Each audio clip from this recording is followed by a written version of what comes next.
Good day, Crime Talk aficionados. This is Crime Talk. It is March 1st, 2024, and we have a great show for you today. First, can you really trust DNA? Michelle Troconis has been found guilty. Now, do you remember that woman who ran her car into a bride and groom in South Carolina? Well, she is finally out of custody. The cost of the Bryan Kohberger case, some insights, and the Rust trial reveals some more facts about Alec Baldwin's conduct. And how many times have I said it? Don't let your kids go to sleepovers. I'll give you another example why. Attempted murder or simply defending your daughter's honor. And then finally, our dumb criminal of the day. Let's talk about it. Hi, lawyer.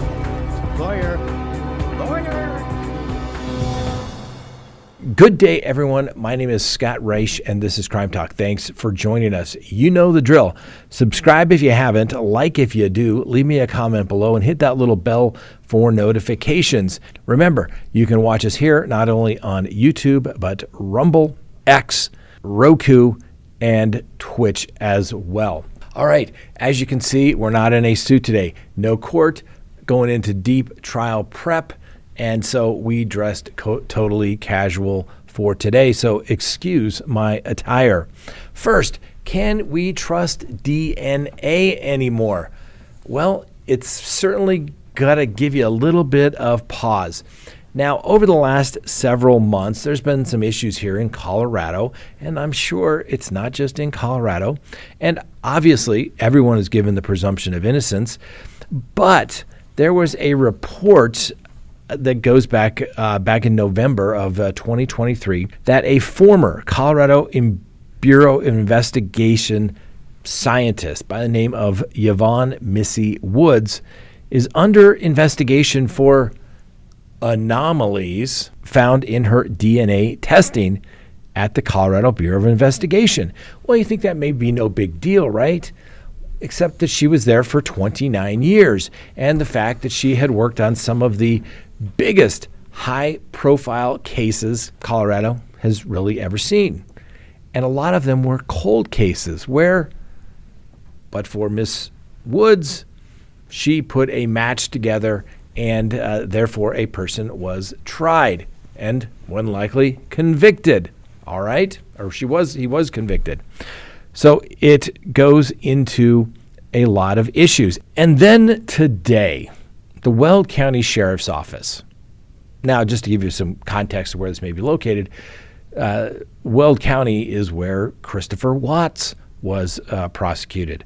Weld County had some involvement in that case, and I'm not saying there was any misconduct in it. Just to give you some perspective where they are located north of Denver here in Colorado. So the Weld County Sheriff puts out a statement today regarding their office DNA analyst has been terminated. So, like I said, this is dated March 1st, comes from the Weld County Sheriff. Chiara Wench, Chiara Wuensch,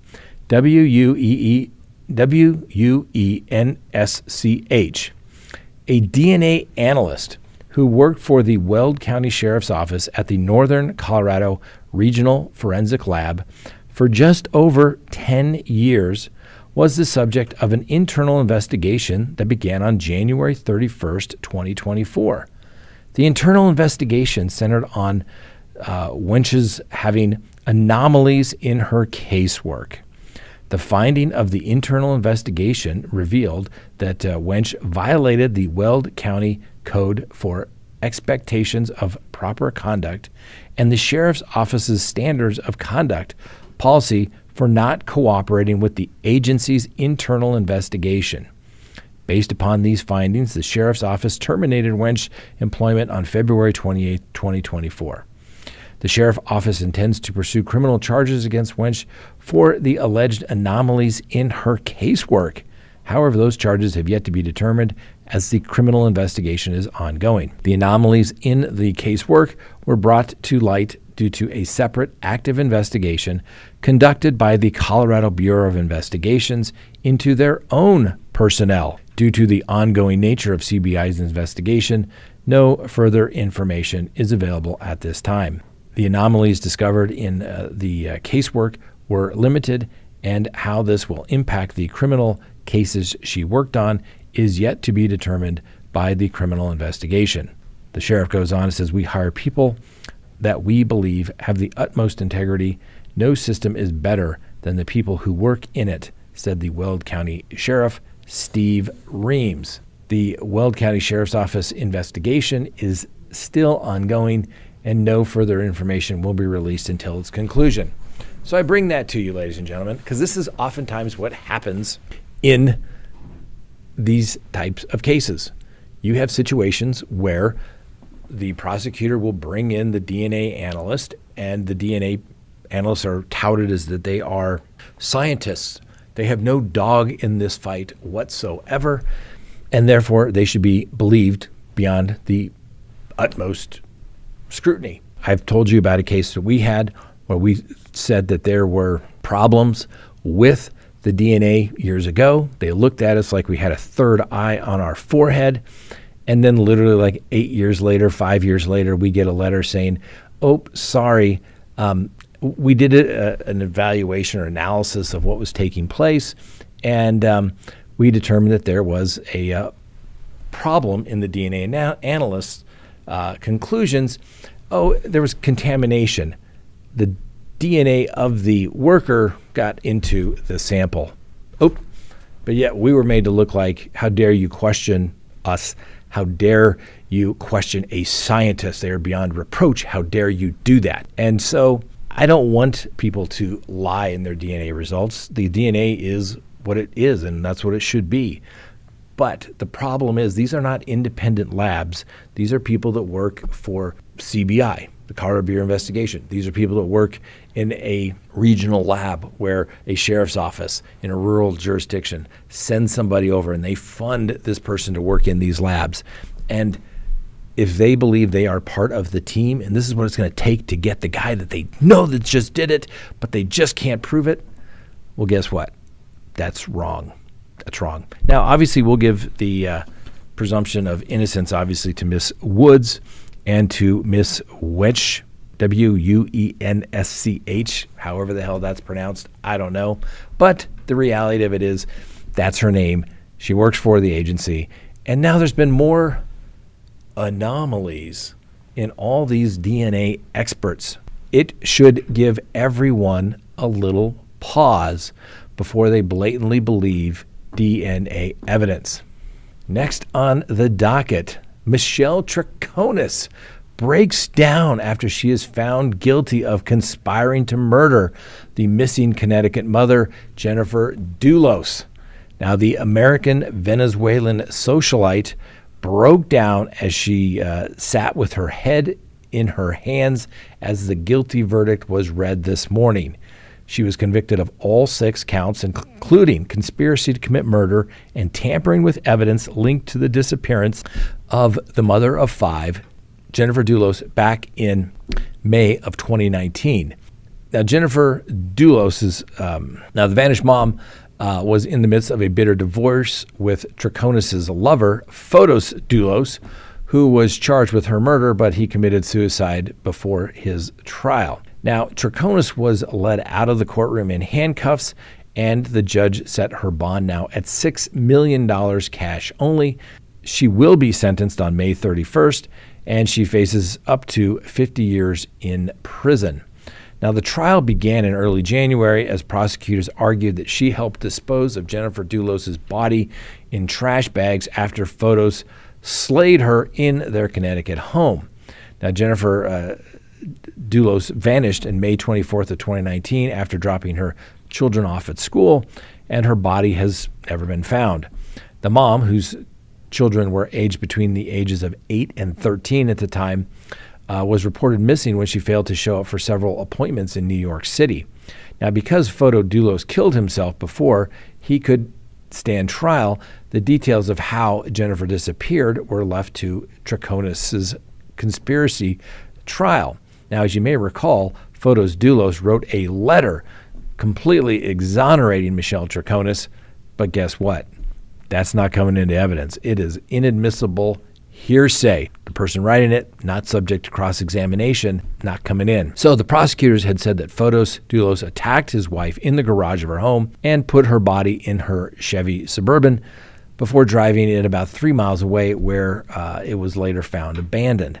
Later on the day of her disappearance, Troconis was seen with Fotis Dulos on surveillance footage at around 7:30 p.m., stopping at several locations around Hartford, Connecticut, with the businessman seen dropping off several trash bags along the way. I mean, let's face it, Michelle Troconis maybe should have asked a question or two and maybe jumped out. Hey, Fotis, what's going on? You know, I've never done this before, but I would like to dispose of several trash bags in some random trash cans around the city. Do you mind coming with me? Let's roll. That was her biggest problem. Anyway, the police recovered some of the bags several days later and found bloody clothing, zip ties, and other items containing DNA matching Jennifer and Fotis Dulos. One bag had Troconis' DNA on it as well, which would make you think that maybe she was holding the bag open while something was stuffed into it. Well, at the trial, jurors were shown some images of blood-spattered evidence, including stains around Jennifer's Connecticut home. Now, the state police detective that was kind of involved, Matthew Riley, testified that he spotted bloodstains on several surfaces in Jennifer's kitchen, including on a paper towel roll, sink faucet, and countertop in her garage. Now, jurors were also shown photos of bloodstains on Jennifer's abandoned Chevrolet Suburban. Now, blood was also found on the exterior of a Range Rover in their garage, and police found evidence of an attempted cleanup there in the garage as well. Now, as a result of the significant amount of blood apparently cleaned from the scene, it was clear that Jennifer was deceased, and a judge actually declared Jennifer Dulos officially dead as the trial was ongoing. Now, Troconis was a former ESPN host in South America, and she had been living with Fotis and her daughters in their Farmington, Connecticut home that the businessman had once shared with his wife and children. Now, after Jennifer was reported missing, Troconis was brought in for questioning, where she claimed she thought the bags seen in the surveillance video footage contained goods from one of the homes that Fotis was selling at the time. Officers also found what came to be known as the alibi scripts, 2 pages of written notes by Fotis and Troconis that detailed their activity on a nearly hourly basis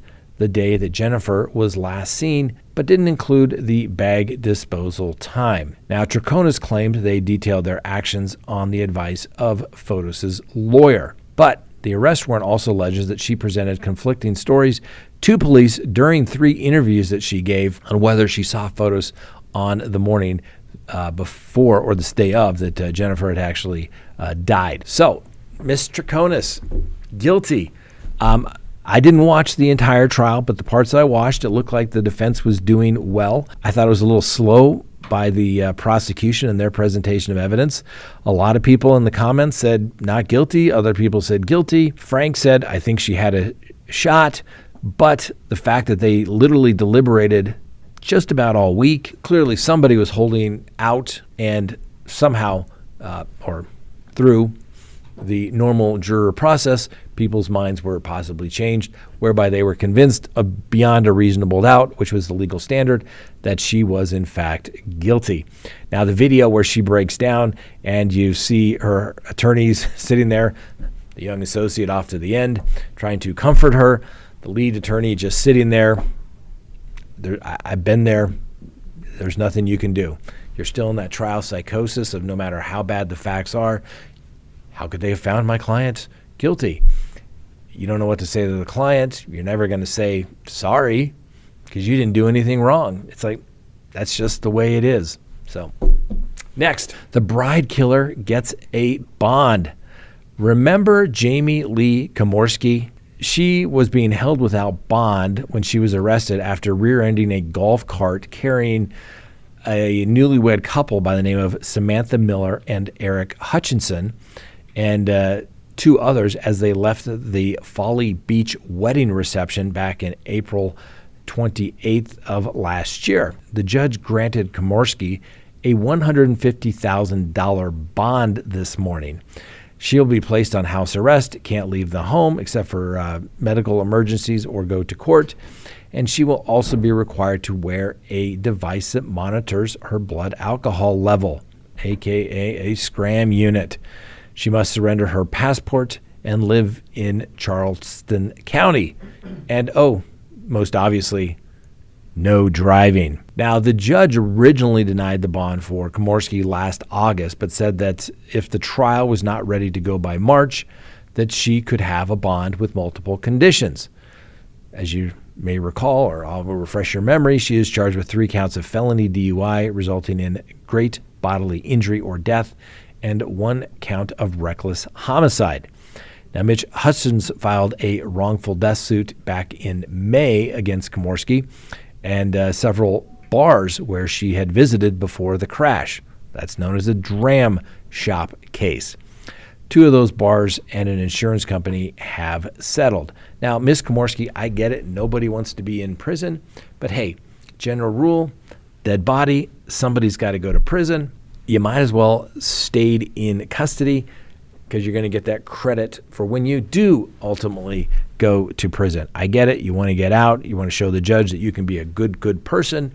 But the reality of it is, I'd be very surprised if you didn't go back to prison. Now, I could be wrong, but like I said, general rule, somebody's got to go to prison. And when the victim gets up and says, my bride or my husband has been killed and we had great plans together, it's going to be pretty emotional, and the judge is going to sentence you to prison. So I would have saved the money and stay in custody. Next, the cost of the Bryan Kohberger case. All right, so a request was made to the courts in Idaho requesting that public records be disclosed as to the expense of the Bryan Kohberger matter. The Judge John Judge, issued an order the other day basically saying we can give you limited information, but a lot of it does not address the statute prohibits the release of many other records in this particular case. So the gist of it is the judge issued an order to a reporter's request for public records asking about the total costs associated with the ongoing Kohberger case. The judge wrote that the district court is not the custodian judge for records pertaining to the total cost of the case against Mr. Kohberger, and it has no knowledge of the total costs associated with the Kohberger defense. He states in the order, this is to ensure that any decisions made by the courts are not in any way influenced by the cost of the case, the judge put in his order. Now, Ann Taylor, the public defender representing Bryan Kohberger, is entitled to a payment of some $200 per hour, according to the documents that were released. And a co-counsel, he can get up to $180 per hour. Now, obviously, the court will be funding any experts in the costs of defending Mr. Kohberger as well, and that is just, and obviously the state, if they believe that the requests are reasonable, will have to pay for those. Now, let's just give you a quick calculations here. $200 an hour, assuming this is the only case that the public defenders are working on as it relates to Bryan Kohberger, which is more than likely the case because it's a death penalty case. Let's just say at $200 an hour, and you are making 8 hours a day working on it at a minimum, that's $1,600 a day. That can add up pretty darn quick. That doesn't include administrative staff, expert witnesses, etc. Now, I'm not saying that the public defenders would try to make this as expensive as possible for the state, since it is a death penalty case, but they may. But guess what? All of those fees are going to be reasonable. Now, I'm not saying they're going to pad their bill. I wouldn't assume that. But they're going to keep meticulous accounting of all of their time spent. And my guess is they're working on this case literally at a minimum 40 hours a week, if not more. So it's going to be even more expensive. Just do the math. It's very, very quick. So there you go. In fact, let me do the math. Let's do the math here real quick. So let's calculate $1,600 a day for one attorney. That is at the rate of $200 an hour for 8 hours. The other attorney makes $180 an hour times 8 hours a day. That is $1,440 plus the $1,600 a day. That's a total of $3,000 a day. Let's just say they work 18 days. Let's go 20 times 20 days in the month. So that is roughly $60,000 per month in attorney's fees. And that's saying 20 days. We're not saying they're going to work weekends, but they probably are. So that's a month. So by the time we get to trial at $60,000 a month, let's just say 3 years have passed. So that is 36 months. So that will equal $2,188,800 on my very conservative budget that I have given. Just gives you an idea of how expensive litigation is, particularly when it comes to death penalty litigation. Now, there's also been issues that the prosecutors have asked for additional money on top of their normal budget that they have for prosecuting cases. In this case, Bill Thompson, he's requested another $135,000 for trial expenses, and that's up about $15,000 that he had previously kind of budgeted for this particular trial. So the trial is not scheduled to take place until sometime in 2025. So like I said, that is a lot of money. Now, something else that we did learn, and I'm going to call a little BS on it, in the hearing that was held regarding scheduling. And there were some issues that came up that I think are a little weird, all right? Now, during the hearing, one of the prosecutors responding to the court's questions said that the defense plans to call over 400 witnesses to the stand during the trial. I call BS. There's no way they could possibly have 400 witnesses unless maybe they're going to call everyone that ever went to the house where the killings took place. I just don't imagine how they could possibly do that. The trial would last a year if they were to do that. We'll have to wait and see. But the other issue that came up at the hearing was that the judge ordered the defense to come up with a more detailed description as to Bryan Kohberger's alibi. Now, normally, where I practice in federal court, you have to provide your alibi usually 35 days prior to trial. That's it. In Idaho, you have to provide it like within 30 days of you being arraigned. It's kind of backwards, but that's okay. It's probably a good thing. Anyway, so the defense is trying to come up with a very detailed cell phone analysis to show that Bryan Kohberger could not have been at the scene. There's maybe some sufficient evidence as to that, but it's going to come down to a battle of the experts. But the defense has to be able to produce more specific information. As you may recall, the previous disclosure was that Mr. Kohberger was on a drive through the mountainside by himself, driving through the mountains on the night of the murder, and therefore it could not have been him. So the question is, who are they going to call to support his alibi? So the defense has had over a year already. You would think that they would have some idea as to who they intend to call during that particular time frame, and so that it can be disclosed. Like I said, let's move this along. We're going to talk 3 years from the time we get this case tried. Crazy. So anyway, the defense has until April 17th, and they have to file any other motions that the court has requested. Anyway, the alibi deadline is for April 17th for the defense, and they're going to have a hearing in May to take up those matters. Next on the docket, yes, the Rust trial is providing us a little more insight as it relates to Alec Baldwin's conduct on the set. Now, we saw yesterday, and if you were watching CrimeTalk, you have seen the video already because we streamed the trial live from day one. Anyway, the video was played yesterday of Alec Baldwin using a gun as a pointing stick and opened fire after a director yelled "cut" on the set of Rust. Now, the movie, whose cinematographer, Alec Baldwin, accidentally shot and killed. Now, the footage broadcast in court showed the actor discharging a large prop weapon during the 2021 shoot, which was halted by the killing of Helena Hutchins. Baldwin was seen chatting to crew members and basically talking with his hands with the prop gun in one hand. In another scene shown to the jury, Baldwin was seen firing the gun a few seconds after the director had loudly yelled, "Cut." Someone could be heard exclaiming, "Mother effer," as he did so, although it's unclear why that was said. Now, it's alleged that the set was so unsafe that the actor pointed guns at a 12-year-old boy who was part of the cast as well. That came out in testimony.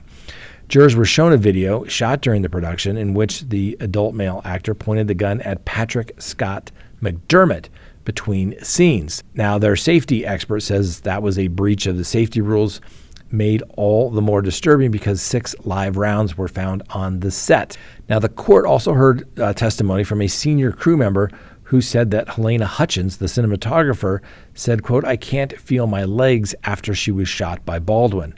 Now, as you may recall, Baldwin is due to go to trial in July for involuntary manslaughter for the incident in Rust back in October of 2021 there in Santa Fe, New Mexico. He denies the allegations of wrongdoing and has even denied shooting Hutchins, although the gun was in his hand when the fatal shot took place. Now, the claims about safety came out during this trial of Hannah Gutierrez Reed, the armorer on the case. She has denied the same charge as Alec Baldwin, that being involuntary manslaughter, and like Mr. Baldwin, Hannah Gutierrez, the armorer, faces up to 18 months in prison if found guilty. One of the witnesses called to the stand was a guy by the name of Bryan Kohberger. He's a former police officer who now works as an armorer and firearm instructor in both film and TV, and told the court about a litany of safety failings during the filming of Rust. The jury was shown footage shot behind the scene, which showed actors waving guns in the air. Mr. Carpenter said that they should have been pointed down, the guns, at all times when they were not being used for a scene. In quite a disturbing moment, he described the actor armed with a rifle, pointed it straight at McDermott, who was 12 years old at the time and played the character of Lucas Hollister. In another shot, the expert said the same actor pointed the gun at a man's back. Now, police later identified 6 live rounds on the set of Rust, including 2 in the gun belt of some of the actors. Mr. Carpenter said, "You have to assume there may have been live rounds in any of these firearms. Imagine the concern you have knowing at any point in time these guns could have a live round in it. That makes it more concerning when that shotgun is pointed at a man's back." Another video showed Gutierrez Reed holding a shotgun with its muzzle face up, pointing straight at her own face. When asked how you could maintain proper gun safety on a set when the armorer was handling guns in this way, Carpenter said, "It's a very good question. It would be hard to implement." Anyway, the video of Baldwin showed him emerging from a cabin and firing his pistol and then lying down on the floor, getting up and opening fire again. Carpenter said they were unsafe because camera by the cabin was well within the no-go zone and should have been 21 feet away. He criticized Baldwin and said he should not have pointed his gun right at the camera and should have cheated to the side by at least 4 feet. Now, the video of Baldwin on the floor shows him demanding a second shot immediately after one that just finished. You can hear Baldwin saying, right away, let's reload. Here we go, come on. We should have 2 guns both reloading." Asked if that is the kind of conduct was typical, their expert, Mr. Carpenter, said no. He said that Baldwin basically is instructing the armorer how to do their job to hurry up and give it to me fast. That is the moment that Mr. Carpenter says you need to stop and say, "No, I'm not going to hurry up. I'm going to slow down." This is creating an unsafe situation. Always on any kind of live training exercise, you don't want to put people in a nervous position. Telling someone to rush with firearms is not accepted. Now, the footage shows Baldwin lying on the floor, explaining to the crew how the next shot should go. The prosecutor said he's doing what we saw previously in one of the videos. He's using the weapon as a pointing stick. They responded, when Mr. Baldwin behaves this way, that is the responsibility of the part of Miss Gutierrez. To intercede in correct and unsafe behavior, the expert said, and he would start pulling him aside and saying, let's be careful with that muzzle. Now, the clip also showed the moments after the director yelled cut, Baldwin let loose another blank round. Now, Kohberger said that when somebody yells cut, nothing else should be fired. He said he went off script and fired for whatever reason he felt he needed to fire. Kohberger said, I would have said something to him afterwards. I would have asked him why he did it. Was there something wrong with the firearm? Why did you let that extra round go off at the end? Now, Baldwin could have used a Nerf gun in the scene, Mr. Kohberger said, when he accidentally shot Hutchinson. Asked if there was no need to use a weapon in the scene, which was a rehearsal known as blocking, Kohberger said absolutely. He said there's absolutely no need for it unless the actor specifically requested the prop. And you can, in blocking scenes, use a Nerf gun or your finger. It's to make sure everything is in the right spot it's supposed to be in. Kohberger said that Baldwin insisting on using a weapon was a bit outside of the norm. The trial continues, but we get a little preview of more information that wasn't known to us yet. So, if you want to catch the trial, we have them all. Next, how many times have I told you, don't send your kids to sleepovers? Let me give you another example why. An Oregon man is accused of drugging 3 12-year-old girls with Benadryl at his daughter's sleepover last summer. Then guess what? Waiting for them all to fall asleep. Now, Mr. Michael Maiden turned himself into police on Thursday and was indicted on 9 felony and misdemeanor charges, including causing another to ingest a controlled substance. Now, the police department alleges that Mr. Maiden was taken in at the county jail, and he is no longer in custody as of this morning. He posted a $50,000 bond. Now, according to the probable cause affidavit, the investigators were called to the Randall's Children's Hospital on Saturday, August 26 last year to speak with 3 girls who had been treated after suspecting they were given drugs by their friend's father the night before. The affidavit alleges that Maiden was unusually involved in the girls' sleepover plans and constantly checked in on them throughout the night. Apparently, they told that to the police. Now, the girls said sometime between 9 and 11 p.m., Maiden delivered mango smoothies with white chunks in them to the girls and encouraged them to drink them, even making a second drink when one of the girls complained about the taste. The girls reportedly told the police. Now, investigators later alleged in the affidavit that Maiden gave the girls benzodiazepine, according to the affidavit. The affidavit says that later when the girls went to bed, one of the girls who secretly did not finish her drink said that Maiden came downstairs, performed tests to see if the girls were sleeping, including putting a finger under one of their noses and waving a hand in front of their faces. The girls reportedly told the police she could feel him watching her by his presence, and she kept her eyes shut, pretending to be asleep.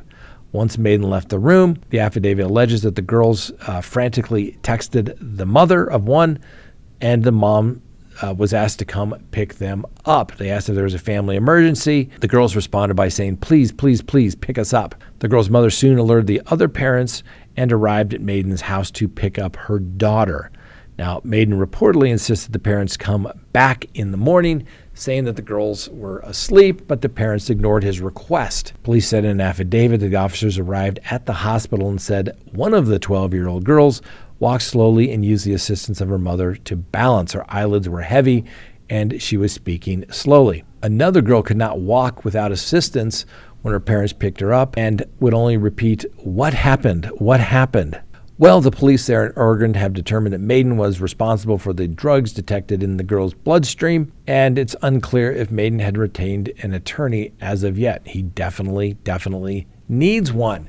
Now, ladies and gentlemen, I'm not saying every person that you go to is going to do it, but I'm telling you from experience, I have seen so many of these cases. There's always the guy, the dad that wants to be the cool dad, gets the girls liquored up. Next thing you know, I'm telling you, don't do it. Now, thank God this one little girl here thought that something wasn't right, was observant. But what do you think that dad would have done if the girls hadn't gotten up and said, we're out of here? You can just leave it to your imagination. Now, we'll give Mr. Baden the presumption of innocence because he's entitled to that.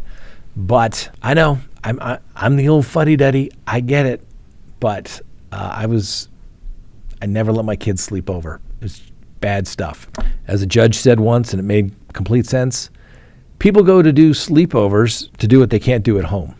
Think about that. Next, defending your daughter's honor or vigilante justice.